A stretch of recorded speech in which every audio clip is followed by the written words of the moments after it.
kami mengajak seluruh elemen bangsa untuk menjadarkan pemerintah dan aparat di seluruh jenjang tingkatan agar tidak mengasingkan dan memarjinalkan umat Islam di NKRI ini. Tidak ada negara mayoritas muslim di dunia ini yang berislamnya sebebas di Indonesia. Kalau memang ulama atau umat itu ditekan, tidak mungkin dia akan bisa keliling dari satu tempat ke tempat lain.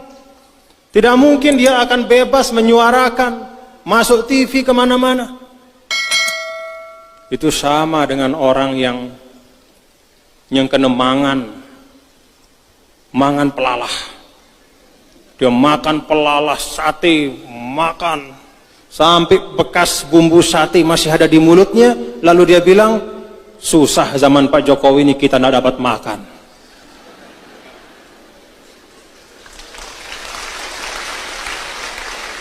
Haluhu yukadzibu qawlahu.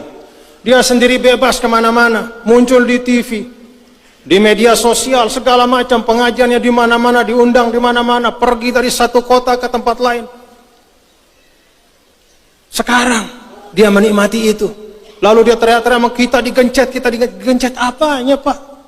Tidak ada negara mayoritas muslim di dunia ini yang berislamnya sebebas di Indonesia. Apakah misalnya di Turki, bapak-bapak, ibu-ibu bisa bayangkan ada tablik akbar di tengah jalan? Nah, pergi ke Saudi buat tablik akbar, majelis pengajian di masjid-masjid, bisa? Apakah di negara-negara lain, di Mesir, di Arab Saudi, di Turki, di negara-negara Islam yang maju, yang dianggap sebagai contoh-contoh, ada orang bisa naik menjadi khotib tanpa ada surat resmi izin dari pemerintah? Tidak bisa. Di Mesir kalau naik mimbar tanpa ada izin resmi dari Kementerian Auqaf, turun lagi. Tidak bisa. Di Indonesia saja, siapapun yang takmir masjidnya minta jadi khotib, naik dia khutbah. Kadang-kadang khutbahnya bukan membuat orang tenang, membuat orang resah dan gelisah. Itu bebasnya di Indonesia. Majelis-majelis taklim, ya Allah. Dulu pernah saya menemani tamu dari Mesir. Begitu lewat di Jakarta, ada besar pelang tentang pengajian dari seorang tokoh. Bertanya, ini siapa? Oh, pengajian, Syekh. Pengajian apa? Saya sampaikan, oh, pengajian begini. Tempatnya di mana? Ya, di masjid. Bagaimana caranya? Ya, dibuatkan terop, bahkan sampai jalan. Dia noleh kepada saya. Pengajian di tengah jalan? Noleh pada saya. Tidak mungkin terjadi di mana-mana. Polisi ikut mengamankan, lalu lintas dialihkan. Itulah bebasnya kita berislam di Indonesia.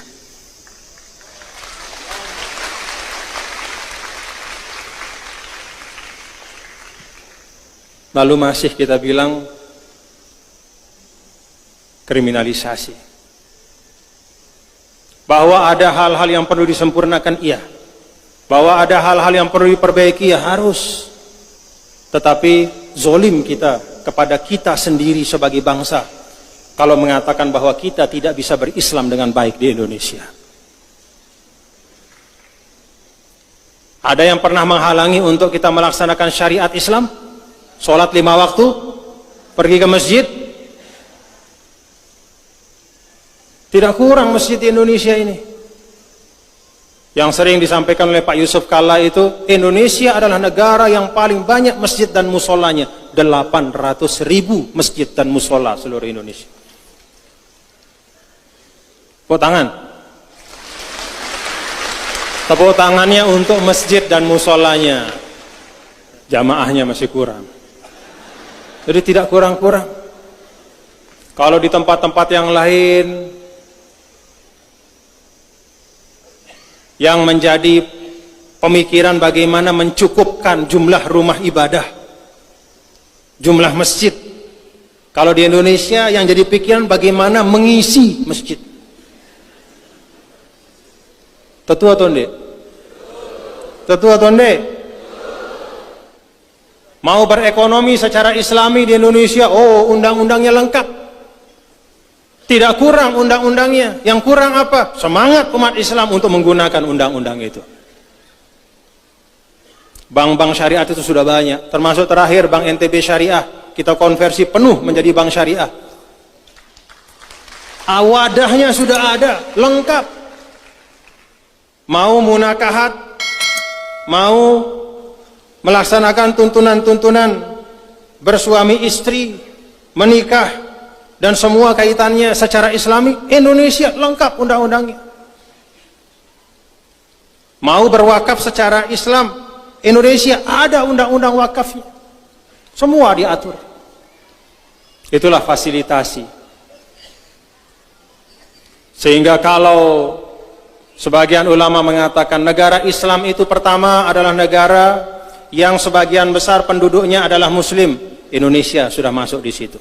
Negara Islam adalah negara yang tazharu fihi syara'iul Islam, yang bisa ditampakkan syiar Islam secara terbuka. Dicontohkan oleh Imam Nawawi, sholat 5 waktu. Di Indonesia ini bukan hanya sholat 5 waktu.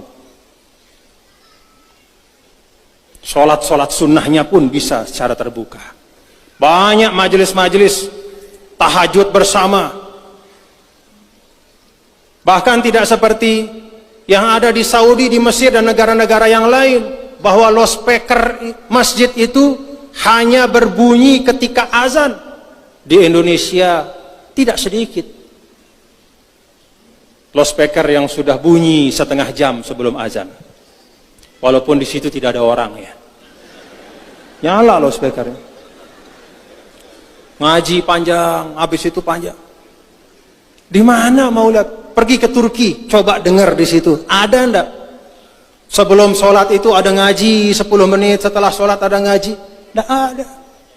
Ada enggak majelis taklim yang menggunakan speaker masjid? Setelah misalnya zuhur kemudian pakai speaker pengajian, atau setelah maghrib di Turki, di Mesir, di Saudi, ada enggak? Kalaupun pengajian itu ada, dia pakai speaker dalam, tidak menggunakan speaker luar. Jadi jangan termakan oleh hasutan bahwa di Indonesia ini kita berislam susah. Tidak, ruangnya sangat lebar, kesempatannya sangat luas. Bahkan kita sendiri yang sering tidak mampu menggunakan kesempatan dan ruang itu. Secara khusus sering dicontohkan dengan Al-Ustadz Al-Habib Muhammad Rizik Syihab. Beliau ini seorang da'i besar. Saya ingat terakhir saya bersama beliau di Darul Habib, namanya pondok pesantren di Sukabumi, pada waktu acara, kalau tidak salah, Isra dan Mi'raj Nabi besar Muhammad sallallahu alaihi wasallam. Itu Habib Naufal Al-Kaf, pimpinan pondok itu mengundang saya, dan kebetulan mengundang beliau juga ternyata. Dan kami baca kitab bergiliran. Saya baca kitab Manaqib salah seorang habaib. Lalu setelah saya baca, Habib Rizik menyambung dengan bacaan. Beliau seorang da'i, tokoh. Dikatakan dan dicontohkan oleh banyak pihak bahwa pada masa Bapak Jokowi ini ada kriminalisasi. Contohnya kepada Habib Rizik. Apa yang sebenarnya sekarang terjadi? Benar bahwa Habib Rizik pernah ditersangkakan, tapi kemudian di SP3-kan. Ada proses hukum, lalu SP3. SP3 itu artinya tidak masuk pengadilan, apalagi masuk penjara. SP3 itu stop prosesnya. Di masa sebelum Pak Jokowi, Habib Rizik tidak hanya ditersangkakan, bahkan beliau diterdakwakan, diadili, dipenjara, dan menghabiskan waktu hukuman di penjara sampai beliau bebas. Kenapa pada waktu itu tidak ada yang mengatakan kriminalisasi ulama? Apakah masih tidur seperti Ashabul Kahfi dan baru sekarang bangun? Ini pertanyaan sederhana. Kemana Anda dulu ketika beliau di penjara? Kenapa Anda tidak mengatakan bahwa pemerintahan sebelum Pak Jokowi kriminalisasi ulama? Tidak ada yang ngomong begitu. Padahal yang dialami dan yang diderita oleh Habib Rizik Syihab itu jauh lebih berat dari sekarang. Kalau sekarang tersangka tapi selesai SP3, tidak jadi karena tidak cukup bukti. Tapi kalau dulu tidak hanya tersangka, terdakwa, terpidana, menunaikan hukuman, mana yang sekarang membela beliau itu dulu? Mana? Artinya apa Bapak-bapak? Suara-suara yang menggunakan nama beliau sebagai alasan terjadi kriminalisasi ulama, suara-suara itu semata-mata adalah suara mereka yang tidak suka kepada presiden. Karena tidak suka saja. Kalau memang betul ukurannya adalah apa yang menimpa beliau, justru beberapa tahun yang lalu jauh lebih berat. Tapi dulu tidak ada Pak Jokowi masalahnya. Dan tidak ada kepentingan politik. Oleh karena itu Bapak-bapak, Ibu-ibu, Saudara, terkait dengan isu-isu seperti ini, mari kita kembalikan kepada kenyataan. Apakah ada benar bahwa kita sebagai umat Islam ini tersulitkan di dalam mengamalkan Islam di Indonesia? Nih saya tanya, muslimat, ada merasa sulit? Lalu ngaji susah? Sembahyang susah? Apa Malik? Taik haji susah?